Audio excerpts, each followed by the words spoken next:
old book that's been republished, and the Victory Trio put pictures to it. Oh, wow. And so, well, the pictures are in here, and I think they somehow, I don't know, blew them up and colored them or something, because they look just pretty much like the pictures, but they're in color form. So, anyways, but listen carefully, because the language is, since it's an old-time book, sometimes those old-time books are harder to understand. And so, hopefully you get something out of it. It's a pretty good story. And it's entitled Susy Diller's Christmas Feast. Please, ma'am, only a penny. I most froze and starved. The carriage stood at the edge of the sidewalk, and Mrs. Lindley was just going out with her 2 children to buy some Christmas gifts.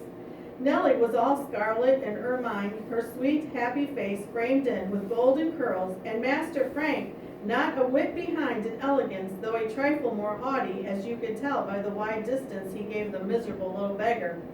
Get away, said Mrs. Lindley with a disdainful sweep of the hand. The woman and the child looked at each other. One of those glances that stamp a face upon one's memory. Mrs. Lindley was always afraid of street trash. They might have fever or smallpox or some other infection lurking in their rags. The carriage drove on. The children were happy, generous, well-behaved, and belonged to a Christian family. They were going to prove all this now. Besides gifts for Mama and Papa and some little cousins, half a dozen poor children were to be remembered. They spent all the pleasant, sunshiny middle of the day going from shop to shop. What host of tempting things! A perfect Santa Claus revel everywhere. It was like a glimpse of fairyland. Frank and Nellie laughed and talked, ran to Mama with 100 pretty things, but did not tease. They had quite a load in the carriage, and oh, wouldn't lame Johnny Ashton be delighted with his books and the wheelchair Mama had bought him? And Susie Dorr would be the happiest of the happy in her new plaid dress and her teacups and saucers. Poor children love to play just as well as rich children, don't they, Mama? Said grave, sweet Nellie. I hope you will never forget, my dear, that we are all created alike, and that's all the poor little ones are just as precious in God's sight. And it is so nice to make them happy. Mrs. Lindley gave her darling a smile. And Christ the Lord was born for everybody, Frank added in a reflective manner. My teacher told me so on Sabbath, so that all little children may be saved and have a Merry Christmas. Maybe they can't all have a Merry Christmas. Some are very poor and sick, and nobody seems to care for them, like the little beggar girl who stood watching us when we started. Oh, Mama, isn't it hard? What becomes of them? The sweet face was full of tender pity. God takes care of them like the sparrows, said Frank. Mrs. Lindley did not answer. Already her heart condemned her, for after all, she was a kind-hearted woman. She half expected to find the wretched object on her doorstep. If so, she would try to make amends for her harsh words, but she was not there. When they returned home from shopping, they shivered with the cold and ran to the register. Then Papa came home, and they had the happiest Christmas Eve imaginable. Of course, one cannot make one's charities go all around the world, but Mrs. Lindley thought she had stretched hers a long distance. So she had. And yet she might have given the child at her door a few pennies, but street beggars were so often thieves. Meanwhile, the little beggar girl wandered on. For nearly a week she had slept in the station house and begged a little during the day, just enough to keep body and soul together. She used to sell matches and pins, but she had no capital to buy a new stock, and there were so many in the trade. A month ago, the old woman with whom she had lived died suddenly. Then she had to live the best she could. She went on asking now and then for a penny. Some gave the forlorn little beggar a scowl. Some did not even deign to look. And 1 or 2 men spoke roughly to her. Oh, she was so hungry and so cold. The bright sunshine did not seem to warm her a bit. She looked wistfully into basement windows. She stared at the merry, happy children who ran by in warm clothing. Her shoes were out to the ground. Her tatters flapped in the biting wind. It was growing colder and colder. She ran along until she came to a restaurant. Such a delightful, savory smell came through the grating, and a faint warmth that was most grateful to her.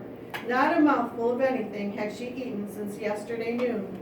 People went along with great market baskets full, men with bundles in their arms, girls and boys with Christmas gifts, all hurrying homeward. Move on there," said the stern voice of a policeman.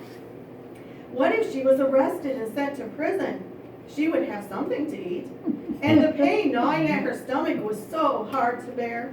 There was a jacket she might steal. The men around would be sure to see her. She reached out her hand. No, she couldn't. She never had been a thief. She remembered her mother, who had died 2 years ago. The pretty lady getting into the carriage had made her think of her. Oh, how good it was that the dear mother would never be hungry again. And she had said, "Jenny, never tell a lie, never steal." She sat down on a doorstep and began to cry. It was very cold now, and she was so chilled that the tears froze on her thin cheeks. She curled herself up in the corner. If she could only get to sleep. "Hello," said a cheerful voice, and someone shook her by the shoulder. "You'll freeze to death here. It's pitching cold. You better run home." "Let me be. I haven't any home, and I was almost asleep. You've brought all the old pain back." Sturdy young Susy Diller, herself a poor working girl, dragged up the forlorn little object and scanned the thin blue face. "Where have you been?" "Station houses and such," the child answered sullenly. "After old Molly died, they turned me out. I hadn't any capital, so I had to go out of trade. I tried to beg." Susy stood considering. What would Granny say if she brought the poor thing home? "Don't you ask another one to your Christmas party," she had said already. "There won't be room for him to stand on one foot." Susy drew her sleeve across her eyes. Somehow her heart had grown very tender since she had been going to the mission school. A little scene flashed into her mind. On Sabbath, Mr. Linley, the most splendid man in the world, Susy insisted to Granny, had been explaining to the boys and girls how even the Savior of all the world had been houseless. "I wish I'd been there," said Susy bravely. "I'd have took him in." "Susy," replied Mr. Linley, "when we do such a thing for the very poorest and meanest, we do it for the Lord." And then he read the beautiful commendation that the Savior was to bestow at the last upon those who did what they could in this world, picturing their blessed joy and surprise as they said, "Lord, when saw we thee hungry, and fed thee, or sick, and ministered unto thee?" He had a way of making such vivid pictures that the boys used to listen wide-eyed and open-mouthed. So Susy had announced to Granny that she meant to give a Christmas party, and repeated to her all the conversation at the Sabbath school as she always did. "I thought you was going to get that nice new jacket, and you have just enough money." "I'll wait 2 or 3 weeks for that," declared Susy. "You see, it's so much nicer on Christmas. I don't understand a bit how the Savior did come down to earth, but it seems good to think he was a little boy, though he was a good sight better than any of us. When you think of all that, you can get kinder nigh to him, just as I do to Mr. Linley, our Sabbath school teacher. And maybe if we ask in the poor and lame, he will look down and think Susy Diller is trying to keep Christmas and right away, the right way.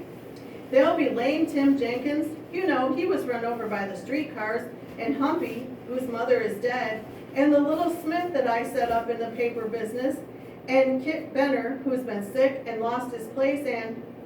It was then that Granny had said, "Don't ask another one. There won't be enough room for 'em to stand on one foot. And you'll have a rousing turkey. I know where I can get one real cheap, and cranberry sauce and pickles and mince pie. A regular feast, and no mistake." And we'll stop there. Oh, dear.